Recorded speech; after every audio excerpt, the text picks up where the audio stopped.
السلام علیکم ناظرین، سبسکرائب کریں قرآن حدیث انفو چینل کو اور بیل آئیکن کو دبائیں تاکہ جب بھی ہم ویڈیو اپلوڈ کریں تو آپ کو نوٹیفیکیشن مل جائے۔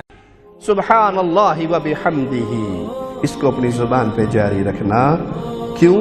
یہ ہر ذی روح کی نماز ہے، یہ ہر ذی روح کی تسبیح ہے، اور اس کے ذریعے اللہ ہر ذی روح کو رزق دیتا ہے۔ پیارے حبیب جناب محمد رسول اللہ صلی اللہ علیہ وسلم فرماتے ہیں، جو شخص سبحان اللہ و بحمدہ دن میں 100 بار پڑھ لے، کتنی بار؟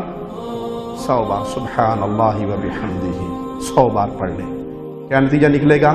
اس کے گناہ اگر سمندر کی جھاگ کے برابر بھی ہو تو اللہ تب بھی معاف کر دے گا۔ سمندر کی جھاگ کا اندازہ کیسے لگایا جا سکتا ہے؟ اتنے گناہ ہو جیسے سمندر کی جھاگ ہوتی ہے، سمندری جھاگ کے برابر گناہ ہو، اور یہ صبح اٹھ کے یہ دن کے اندر 100 مرتبہ یہ بات لگا لے سبحان اللہ و بحمدہ، یہ توحید کے نعرے، یہ اللہ کی پاکیزگی کے نعرے، یہ رب کی حمد و ثنا کے نعرے بیان کر دے۔